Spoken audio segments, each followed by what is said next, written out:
오늘도 하나님께서 저와 여러분을 주시는 말씀은 에스겔서 1장 1절의 말씀을 통하여 하나님의 영광과 에스겔의 사명을 보라 하신다는 말씀의 제목으로 하나님의 말씀이 전달될 때에 하나님의 목적, 계획, 뜻이 잘 들려져서 그 말씀에 순종할 때 주시는 참복을 마음껏 누리시는 저와 여러분 되기를 주의 이름으로 축원합니다. 우리가 성경 에스겔서, 다니엘서 이런 책들은 잘못 가르쳐 놓으면요 이상한 적용이 되어서 이상한 해석을 하게 되고 또 이상하게 보게 됩니다. 우리는 성경에 기록된 대로 찾아보고 또 읽고 또 하나님 주시는 은혜만큼만 그냥 알겠다 하는 그런 마음으로 다니엘서와 에스겔서 같은 책을 대하면 좋겠습니다. 이것도 역시 다른 책하고 똑같습니다. 우리는 지금 창세기부터 지금 에스겔서까지 역사적 관점에서 역대기 순으로 연대기 순서로 책을 보고 있기 때문에 헷갈릴 게 하나도 없고요. 어려울 게 하나도 없고 그 읽는 그대로 우리가 잘 이해만 하면 됩니다. 그러면은 에스겔서를 본래 하면은요. 열왕기 하서 24장으로 돌아갑니다. 왜 중간에 가다가 다니엘서가 뒤에 있는데 앞에 읽고 에스겔서를 또 뒤에 읽는가 이런 것들을 좀 정리할 필요가 있거든요. 24장 8절부터 보면은요. 다시 에스겔서 2절을 읽고 옵니다. 여호와긴 왕이 사로잡힌 지 5년 그달 초 닷새라 하죠. 여호와긴 왕이 포로로 잡혀서 바벨론에 온 지 5년 되는 해. 그러면 잡혀갔던 이야기가 열왕기 하서에 나와야 되겠죠. 그게 여호와긴 왕이 24장 8절에 있습니다. 19번째 왕입니다.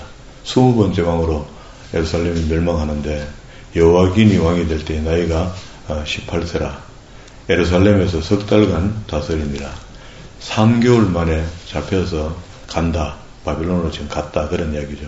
그리고 그때에 10절에 보면은요. 그때 바벨론의 왕 느부갓네살의 신복들이 예루살렘에 올라와서 그 성을 에워쌌더라 할 때 그 앞에다가 10절 앞에다가 2차를 대놓죠. 2차 공격을 받을 때입니다. 10절에서 17절 끝에 가면은요.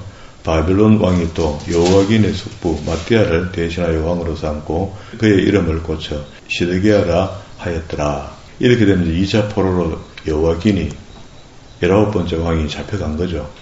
자기 삼촌을 이름을 마따디아인데 그걸 시드기야로 이름을 개명해서 마지막 20번째 왕으로 세우고 잡혀갔다. 그래 자기가 집권하고 있단 말이죠. 그때 이제 일부 13절에 그가 느부갓네살 왕이요 여호와의 성전에 모든 보물, 왕궁의 보물을 집어내고 또 이스라엘 왕 솔로몬이 만든 것 곧 여호와의 성전의 금그릇을 다 파괴하고 가져갔다. 그런 말입니다. 요럴 때에 다른 책으로 본다면은요 열왕기 하서 24장 9절 그의 아버지의 모든 행위를 따라 여호와께서 보시기에 악을 행하였다. 참 3개월 하는데 얼마나 악을 행했으니까 성경에 기록을 이렇게 했을까. 그러니까 보나마나 이거는 우상숭배에 젖어버리고요.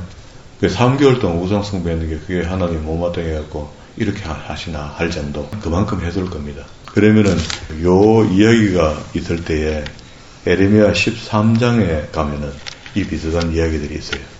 그 메모를 나중에 확인 한번 해봐요. 그러면 에레미야도 마지막 예루살렘이 멸망할 때까지 하나님의 말씀을 긴 이야기를 다 선포하잖아요. 잡혀가는 거 다 보죠. 1차에 잡혀간 사람 다니엘도 봤고 2차에 잡혀간 사람의 주역인 에스겔도 봤다는 겁니다. 그러니까 에레미야는 어느 시점에 이 상황을 보고 있었는가. 13장 됐죠. 23장에도 이런 흔적이 조금 있어요. 에레미야 23장에도 아니 그 9절에 그러면 2차 공격받는 장면을 에레미야가 볼 때는 13장과 23장 그 어간에 보면은 그런 흔적들이 보인다고요. 그러니까 우리는 에레미야를 미리 다 봐버렸잖아요. 그리고 이제 연대기로 볼 때는 24장에 있는 확인하고 다시 돌아갔습니다. 그래서 2절에 보니까 여호와긴 왕이 사로잡힌 지 5년 그달 초닷새라 이렇게 했는데 이 책에는요 에스겔이 무슨 달력을 봤는지는 알 수 없는데 하여튼 날짜를 정확하게 명기합니다. 이게 날짜가 정확했기 때문에 이게 세월이 얼마나 흘러가고 있으며 어떤 상황이 벌어지고 있으며 이런 것들을 충분히 볼 수가 있는데요. 먼저 우리 에스겔서 개요를 정리하면 이렇습니다. 기록 시기는 에스겔이 포로로 잡혀와서 활동하던 BC 595년에서 575년경에 기록됐다. 기록 장소는 바벨론 지역, 기록자는 에스겔, 그리고 대상자는 포로 후 시대와 유대인들과 남아있는 사람들, 이런 거는요, 우리 그 구조표 속에 다 있습니다. 제가 만든 책. 그리고 또 에스겔을 요약하면 이렇습니다. 예루살렘에 남아있는 백성의 죄악들을 에스겔을 통하여 보여주며 바벨론에 포로잡혀 온 장로들과 백성들에게 하나님의 심판으로 예루살렘의 멸망이 불가피하지만 그러나 새로이 회복될 언약의 백성의 영광스러운 비전을 보여주는데 그게 40장부터 나오는 48장까지 있는 새 성전의 환상을 밝게 보여주는 그런 책입니다.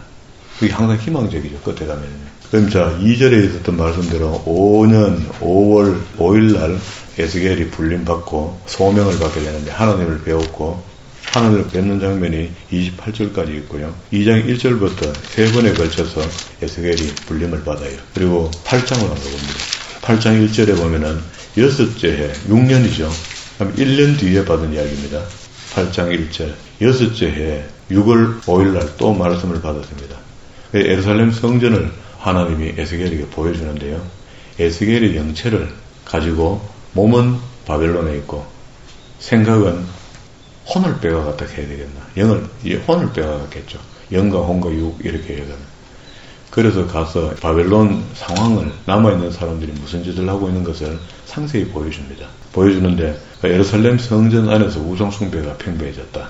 이걸 지금 다 보여주는 겁니다. 그게 2차 공격을 받아갖고 왕이 포로로 잡혀갔고 백성들이 포로로 잡혀갔을 때 그때 에스겔도 잡혀갔죠. 그럼 6년 6월 5일날 그리고 20장으로 갑니다. 20장 1절에 7째 해 그러면 잡혀온 지 2년 됐습니다. 5월 10일날 생긴 일인데요. 그때 두 장로님이 잡혀온 장로님이 이것저것 물어봐서 그때 에스겔이 하나님의 마음을 전하는데 그게 이제 하나님의 마음을 전한다는 것은 하나님께서 애굽에 종되었던 너희를 구원시켜 줬다 하는 이야기거든요. 그 이야기를 자꾸 합니다. 과거에 내가 너희들 애굽에서 종되었던 너희를 내가 홍해를 건너오면서 구원시켜 줬는데 그래 시내산에서 언약을 맺었는데 왜 그거 안 지키냐 그 말이거든요. 그 성경이 전체 줄거리가 거기에 걸려 있거든요. 그리고 33장으로 갑니다. 33장 22절에 보면은요. 21절에 보면 되겠네요. 우리가 사로잡힌 지 12째째 해 12년 만에 10째 달 5일날 예루살렘으로부터 도망온 자가 이 도망온 사람이 한 1년 오거든요. 그게 12년 13년 정도 이래 걸려서 예루살렘 성이 완전히 멸망했다 하는 것을 알게 됩니다. 3차 공격을 받고 끝났다 하는 것을 알게 되죠. 여기에 그가 도망온 자가 나와서 말하기를 그 성이 함락되었다 하는데 그때에 에스겔이 처음부터 에스겔은 사역이요. 입이 막혀서 말을 못해요. 말로 하지 못하고 몸으로 설교를 했습니다. 좌로 누워 설교하고 우로 누워 설교하고 머리카락을 칼로 자르기도 하고요. 토성을 모형을 만들기도 하고 이런 방법으로 하나님의 말씀을 전하고 있다가 이제부터 입이 열린 거야. 여기서부터. 그래서 본격적으로 하나님의 말씀을 설교합니다. 입으로 하는 설교가 이스라엘의 거짓된 신앙을 설명합니다. 너희들 처음부터 가짜다. 내가 이때까지 몸으로 내가 보여줬잖아. 내가 안 믿었잖아. 하고 막 거짓 목회자들도 여기서 수두룩하다. 지금이나 그때나 뭐 여전하죠.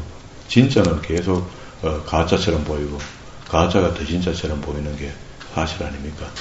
그래서 양의 무리들을 정화하겠다 하고 양 속에 들어있는 염소를 집어내겠다. 그 신약시대에도 그렇게 이야기하죠. 제자들이 그걸 물을 때 혹 가라지를 빼다가 알곡 다친다. 심판이 이제 이르렀으니 놔두자. 이렇게 이야기하거든요. 그게 내단둘이 마가 된다. 그런 말입니다. 그리고 이제 40장 1절로 갑니다. 우리가 사로잡힌 지 25째 해 25년이 되었습니다. 이제 와서 성이 함락된 후에 14째 해 성이 함락되고 14년 됐다. 그때 이제 희망도 없고 고향도 이제 거짓 선자들은 계속 2년 만에 돌아간다 했는데 돌아가기는커녕 세월은 한데 없이 흘러버리고 희망도 없고 그럴 때 하나님께서 에스겔을 통하여 새 성전의 설교도를 줍니다. 이 설교도는 출애굽기 25장부터입니까 6장부터입니까 보면은 성막 설교도를 주거든요. 성막 설교도나 이거나 같은 관점으로 보면 됩니다. 근데 여기 있는 이 성전 설계도는요, 어디다가 맞춰봐도 이런 성전이 지어진 적이 없거든요. 성경이 우리가 나타나는 것으로 봤을 때 어느 곳에 봐도 이런 모형이 나온 게 없다고. 예루살렘 성전도 안 맞고 성막도 안 맞고 안 맞거든요. 그런데도 새 성전의 설계도를 줬는데 이 성전이 지어질 수 있는 조건을 줍니다. 그 대신에 설계도를 주지만 설계도를 주면서 조건을 주는데 43장 11절에 10절부터 봅니다. 인자야, 너는 이 성전을 이스라엘 족속에 보여서 그들이 자기의 죄악을 부끄러워하고 그 형상을 청량하게 하라. 성전 설계도를 주면서 규모가 어느 정도 되는 것을 보여준다 이런 말입니다. 만일 그들이 이제 그렇게 하나님이 새 성전의 설계도를 주면서 그걸 짓게 할 때 이스라엘 백성들이 보여줄 때에 청량하게 할 때에 만일 그들이 자기 행한 모든 일을 부끄러워하거든 너는 이 성전의 제도와 구조와 그 출입하는 곳과 그 모든 형상을 보이며 그러면 회개하지 않으면 보여주지 말라는 이야기죠.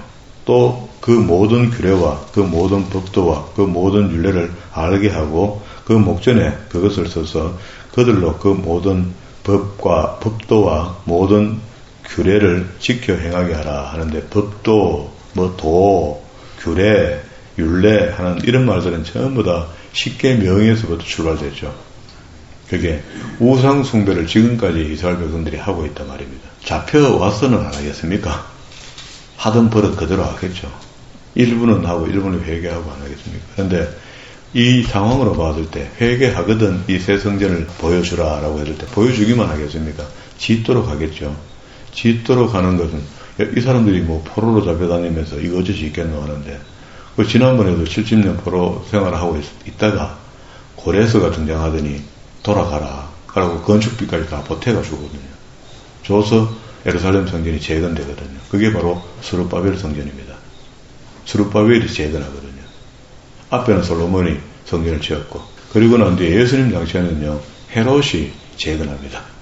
그러면은 우리가 안 해도 해줄 사람이 있다 그죠? 그는 반대로 이야기하면은 성전이 그렇게 중요하지 않다는 겁니다. 이걸 성전이 그렇다고 이 목사가 성전 중요 안 하다 하더라 이렇게 이야기하면 구약에서는 성전이고 신약에서는 그걸 교회로 생각하는데 교회는 아닙니다. 그거하고 성전하고 교회하고는 다르다고 봐야 되거든요. 그래서 오늘 신약에서 우리의 성전이라는 것은 하나님이 계신 곳이니까 우리 마음의 성전이다 이렇게 믿으면 되겠고요. 그리고 교회는 마음의 성전을 가진 사람들이 한 곳에 모여서 하나님을 경배하는 곳, 예배당, 예배 드리는 곳 이렇게 정리를 해놓으면 쉽겠죠. 이거는 모르는 사람들은 모르는데 또 버려요. 내 혼자 말만 되니까. 그거 모른다고 해서 지옥 갈 사람도 없고. 자, 이렇게 되면은 5단락으로 딱 구분이 다 되었습니다. 1장 2절에, 8장 1절에, 20장 1절에, 33장 21절, 22절 속에 날짜를 정확하게 적어놨고, 40장 1절에도 역시 12년 되는 해 1월 10일 날. 그게 날짜를 정확하게 적어놨으니까 무슨 기록이 이런 기록이 있노? 명쾌하고 정확하다, 그죠? 정확하니까 여기 있는 말씀들 그대로 다 받아들이면 됩니다. 어렵게 생각할 하나도 없습니다. 이게 하나님은 여기다가 이 책에다가 감정을 좀 부어놨는데요. 에스겔을 부를 때 내 종 에스겔아 이렇게 부르는 게 아니고 인자야 이렇게 불러요. 인하고 자하고 중간에 슬러시를 꺼야 됩니다. 이 단어가 달라요. 인하고 자. 인은 사람 인자니까 히브리어로 이야기하면 아담. 사람을 아담이라 하거든요. 아담. 벤 하면 자식입니다. 자식. 좀 속된 말로 하면 이 직역의 끝자리에 가면 새끼도 나옵니다. 짐승의 새끼 이런 걸 할 때 벤을 쓰기도 한다고. 그러면은 이제 하나님의 감정이 정신 못 차리고 있는 예루살렘에 우상 숭배하고 계속 엉뚱한 소리하고 거짓 선자 말을 더 믿고 참 선자 말은 안 듣고 하는 그럴 때에 잡혀온 자 중에 에스겔 제사장의 가문의 아들 하나를 붙들어서 인자야 하고 부른 겁니다. 이게 인자야 부르기에는 에스겔이 기분 되게 나쁘죠. 에스겔이 이제 제사장 가문에서 그래도 꽤 거룩하게 나름대로 살다가 잡혀오긴 왔지만 그러니까 이제 에스겔이 처음에는 인자야 할 때 기분 좀 나빠합니다. 안 나쁘겠습니까? 우린 그러지 맙시다. 하나님 부를 때 인자야 한다고 해서 예 여기 있습니다 이러지 와 사람이 새끼야 합니까? 이래야 하면 안 된다고. 그리고 또 하나님이 계속 인자야를 부르면서 에스겔을 부르면서 내게 임하여 가라사대 하는 말이 52회나 나와요. 인자라고 부르는 게 하나님의 감정이 실린 음성이죠. 야, 이 사람의 자식아. 좀 더 하기면 사람의 새끼야. 하는 말이 94매나 나와요. 그러면 되게 하나님의 감정이 잘 읽혀지죠. 이제 이 단어를 기억하고 이 책을 읽을 때마다 하나님의 감정이 편안하지는 않으셨구나. 그런데 우리는 이제 이 책이 연대기로 보고 있으니까 아직도 예루살렘은 망하지 않았고 망하기 직전인데도 이런 짓을 하고 있다는 것을 보여주는 겁니다. 장로들이 뭘 물어보니까 에스겔이 뭐 아는 게 있나요? 그러니까 예루살렘의 정황을 보여주고 그걸 설명하라는 수식하네. 그러면서 처음에 이제 하나님을 만나는 장면입니다. 4절에 내가 보니 북쪽부터 폭풍과 큰 구름이 오는데 그 속에 불이 번쩍번쩍하여 빛이 그 사방에 비치며 그 불 가운데 단서 같은 것이 나타나 보이고 5절에 그 속에는 네 생물이 나타나는데 그들의 모양은 이러하다.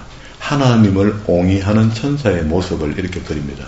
우리는 천사 이렇게 하면은 유럽에 가면은 어린 아이가 오줌을 누는 날개 달린 천사 그렇게 생각하잖아요. 천사가 이렇게 생겼습니다. 그들에게는 각각 네 얼굴과 네 날개가 있고 그들의 다리는 곧 호든다리요. 그들의 발바닥은 송아지 발바닥 같고 광낸 구리 같이 빛나며 그 사방 날개 밑에 각각 사람의 손이 있더라. 그 네 생물의 얼굴과 날개가 이러하니 날개는 다 서로 연하여 갈 때에는 돌이키지 아니하고 일제히 앞으로 곱게 하며 거기서 11절로 넘어옵니다. 10절을 넘어옵니다. 그 얼굴은 그러하며 그 날개는 더럽혀서 각기 둘씩 서로 연하였고 또 둘은 몸을 가렸으며 13절 또 생물의 모양은 타는 숯불과 햇불 모양 같은데 그 불이 그 생물의 사이에서 오르락 내리락 하며 그 불은 광채가 있고 그 가운데는 번개가 나며 그 생물은 번개 모양같이 왕래하더라. 내가 그 생물들을 보니 생물들 곁에 서 있는 땅 위에 바퀴가 있는데 그 얼굴을 따라 하나씩 그 네 생물의 얼굴을 따라 하나씩 그려져 있다. 그런 말입니다. 바퀴에다가. 바퀴 안에 있는 것 같이 구조가 하여튼 이상하게 생긴 것 같아요. 18절에도 그 둘레는 높고 무서우며 그 네 둘레로 돌아가며 눈이 가득하고 그 눈이 가득하면 잘 보이겠죠. 그렇게 성경을 읽고 지나가는 게 맞지 보도 못했던 걸 자꾸 그걸 해석하면 안 된다. 20절에 영이 어떤 쪽으로 가면 생물들도 영이 가려 하는 곳으로 가고 바퀴들도 그 곁에서 들이니 이는 생물의 영이 그 바퀴들 가운데 있음이니라. 하여튼 우리가 그 생전에 지금 그려봐도 그림이 이상하게 보일 거고 상세히 봐도 좀 이상하고 그렇습니다. 22절에도 그의 생물의 머리 위에는 수정 같은 궁창의 형상이 있어 보기 어려운데 그들의 머리 위에 펼쳐져 있고 쭉 내려올게요. 건너뛰는 걸 집에서 나중에 읽어보세요. 중요한 부분들을 먼저 봐야 되기 때문에 이렇게 보는 겁니다. 26절에 그 머리 위에 있는 궁창 위에 보좌의 형상이 있는데 그 모양이 남보석 같고 그 보좌의 형상 위에 한 형상이 있어 사람의 모양 같더라. 이게 하나님 우리를 창조할 때 하나님의 형상으로 우리를 지었으니까 사람의 형상이 거기 있으면은 천사의 형상은 소와 사자 같고 이런 모습이잖아요. 그럼 하나님의 형상은 사람이 맞죠. 내가 보니 그 허리 위의 모양은 단쇠 같아서 단쇠 같다는 것은 불을 버럭게 다룬 쇠가 그 속을 보면 흰색으로 보이거든요. 흰색이 돼서 눈으로 볼 수가 없다. 그 속과 주위에 불 같고 내가 보니 그 허리 아래는 그 모양도 불 같아서 사방에 광채가 나며 그 사방 광채의 모양은 비 오는 날 구름에 있는 무지개 같으니 이는 여호와의 영광의 형상의 모양이라. 성경이 설명을 하네요. 내가 보고 엎드려 말씀하시기를 이의 음성을 듣게 됩니다. 그러면은 모세가 시내산에서 떨기나무가 불이 붙었는데 떨기나무는 타도 안 하고 그 떨기나무 형상을 가지고 하나님이 보여줬죠. 처음 우리 인류 인간에게 하나님을 보여줄 때 그렇게 보여줬고 여기는 이제 하나님이 직접 행차하시는 그런 장면입니다. 그런데 사실은 하나님 어디 계셔야 됩니까? 인간 생각에는 솔로몬 성전 속 지성소 안에 법궤 안에 계셔야 되잖아요. 미끼를 그려 있잖아요. 이 사람들이 지금 거기다가 그 옆 하나님 계시는 걸 알면서 그 옆에다 우상을 갖다 놨다. 우리가 지금 교회 안에다가 잘못하면은요, 잘못 믿고 잘못 가르치기 시작하면은 교회 안에다가 우상을 갖다 놓을 수가 있거든요. 잘못된 사상을 여기다 갖다 놓으면 그렇게 된다는 얘기입니다. 지금 보이는 우상을 갖다 놓는 그런 어리석은 사람이 있겠습니까? 보이지 않는 우상을 교회에다가 철학적으로 뭐 어떻게 이상적으로 이렇게 갖다 놓으면은요, 성도들이 그게 물들게 된다고. 물들게 되면은 그 우상숭배하는 거죠, 그게. 우상숭배라는 게 너무너무 중요하고, 하나님과 인간 사이가 갈라진 것이 우상숭배 때문에 갈라지는데, 우상은 누가 지배하고 있냐면 마귀, 사탄, 애뱀, 용, 이게 지배하고 있거든요. 이게 지배하는데 그 밑에 수하에 그걸 뜨록 만드는 귀신들이 수두룩한데 그게 타락한 천사 3분의 1이단 말이죠. 근데 이래 비춰봐도 저래 비춰봐도 우리가 훨씬 유리해요. 훨씬 유리하다고 우리가. 유리한데도 사탄을 따라가는 사람들이 있고 하나님을 따라가는 사람이 있단 말이에요. 다르다. 그죠? 그리고 아까 하나 빠져먹은 거 있잖아요. 10절. 9절에서 11절로 갔죠. 그런데 10절은 요건 독립구로 안에 삽입식이 나왔는데 하나님이 이렇게 이야기가 알아듣겠나 싶어서 자세히 설명해 주는 겁니다.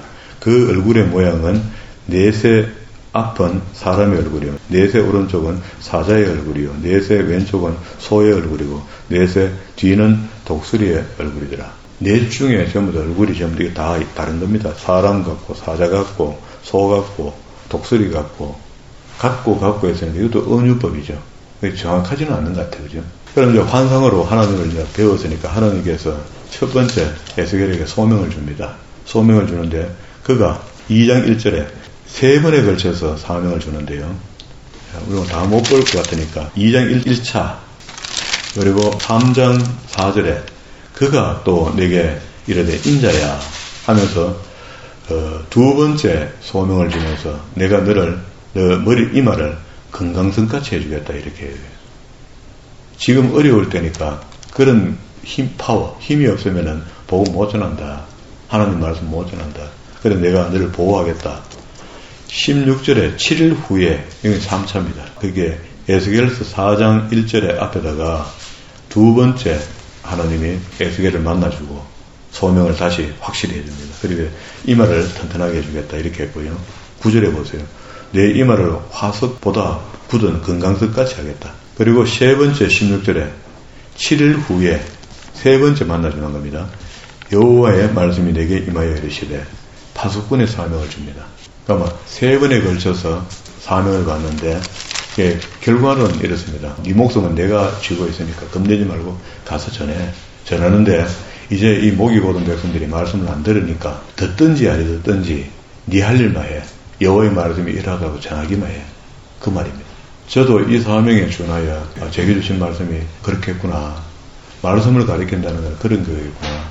듣든지 안 듣든지 여호와의 말씀이 이렇다고 선포하고 선포했을 때 그 말씀을 들을 수 있는 마음문이 열린 사람은 듣길 것이고 마음문이 닫힌 사람은 그날 못 들을 것이고 이렇겠구나 하고 저는 이해를 그렇게 하기 시작했어요. 오늘 우리 이제 본문 에스겔서 전체 책 구조가 5단락으로 보니까 날짜가 그 앞에 항상 있었다. 5단락을 자르고 나니까. 그럼 전체를 어렵다고 생각하는데 5단락으로 일단 먼저 정리하고 그리고 자, 그 5단락이 에스겔서 1장 2절, 8장 1절, 20장 1절, 33장 21절, 40장 1절. 거기에 보면 연도도 다 추측해낼 수 있고 날짜도 정확하게 잡을 수 있습니다. 그때마다 하나님께서 주셨던 말씀이다. 그리고 에스겔을 만나주셨던 하나님의 영광의 환상을 1장 속에서 다 볼 수 있었습니다. 근데 이거는 우리가 상상하는 거하고는 좀 다르죠. 대단하고 뭐 찬란하고 뭐 이럴 줄 알았더니 그렇지는 않은 것 같은데 하나님 본체 자체는 사람의 형상으로 보였으니까 에스겔에게 그러면 하나님이 맞죠. 하나님이 창조할 때 창세기 1장부터 사람을 하나님의 형상으로 갖게 만들었다 했으니까 우리처럼 이렇게 생긴 것 같아요. 이게 이제 증거가 정확하게 에스겔이 본 눈으로는 정확해진 겁니다. 그러면은 하나님의 수행하는 천사들과 함께 에스겔 눈앞에 나타난 거예요. 나타난 그걸 다 봤는데 그게 언젠가 2절에 여호와긴 왕이 사로잡힌 지 5년 그달 초다세라 갈대아 땅 그발 강가에 여호와의 말씀이 부시의 아들 제사장. 그러면 제사장 가문에 에스겔이 소명을 받는 그런 장면인데 그때 하나님이 갈대아에서 바벨론에서 만났단 말이죠. 특별히 임하고 여호와의 권능이 그 위에 임하여졌다. 그 권능이 어떤 권능이 임하여졌는지 알 수 없지만 에스겔은 이때부터 그 목숨을 하나님이 보장해준다. 건강석 이마같이 해주겠다. 건드리지 못하는 사람으로 해주겠다. 그래서 네 마음껏 전해라 라고 이야기했기 때문에 에스겔이 이 사역을 감당하는 거죠. 우리에게도 우리의 사명이 주어질 때 에스겔만 이렇게 보장해 주는 것이 아니고 죽으면 순교라는 이름으로 보장해 주고요. 살면은 또 삶 속에서 그 사람의 삶을 통하여 하나님의 영광을 받으시고, 그것도 두 개 다 똑같아요. 미리 죽나 앞에 죽나 뭐 이 차이지. 똑같다고. 그럼 우리는 에스겔 같이 큰 권능을 받고 큰 일은 해내지 못하지만 우리에게 각자에게 주어진 사명이 있을 것이다. 하나님께서 우리를 만나주셨을 때, 우리를 구원시켜 주셨을 때 하나님의 뜻이 있단 말입니다. 그 뜻이 무엇인가를 자기만 알아요. 저는 하나님 말씀 전하는 게 이게 더 맞다고 생각하거든요. 그래서 저한테 몇 가지 은사를 나타내 주셨는데 그 은사보다는 이게 맞다. 그게 귀신을 쫓아보내는 일도 필요하죠. 치료하는 일도 필요합니다. 그런데 저는 말씀 가르치는 게 더 맞다고 생각해요. 해보니까 그래요. 그러니까 말씀 속에 모든 게 다 들어있거든요. 그래서 하나님의 말씀을 바르게 가르치면은 우리가 어려움이 있어도 그 어려움 속에 말씀을 붙들고 승리할 수 있도록 되어 있단 말이에요. 그게 그렇게 살도록 도와주는 것이 목회자가 되어야 되고, 다 목회자는 하나님의 말씀을 선포하는 자가 되어야 되는데, 어쩔 때는 목회자가 행정 목사로 일할 때도 있고요. 뭐 여러 가지 일을 해야 되겠지만 그래도 그 본질은 하나님의 말씀을 전하는 것이 목회자가 되어야 됩니다. 안수를 받고 목사가 됐다면 어찌됐든 자기 형편과 조건에 맞는 말씀을 전해야 됩니다. 그리고 다른 거 열심히 하면 안 돼요. 다른 거는 그 밑에 성도들이, 장로님들이, 권사님들이 알아서 해주고, 목사님은 하여튼 말씀 전하는데 전무한다 라고 생각하고, 그런 목사를 볼 때 저 목사님은 하나님 뜻을 바로 이해했는 모양이다 이렇게 보면 되겠죠. 에스겔이 그렇습니다. 저는 에스겔이 사역했던 사역 속에 듣든 자리 듣든지 여호와의 말씀이 이러다고 그냥 점검해요. 그러면 나머지는 성령 하나님께서 알아서 하신다. 나는 이 말씀에 굉장히 감사한 거죠. 여기까지 정리했습니다. 우리가 이렇게 살든 저렇게 살든 한 세월을 살다가 갈 것인데, 가기 전에 하나님의 소명이 내게 주어졌다는 것을 알면은 그 소명을 감당하시는 저와 여러분 되기를 주의 이름으로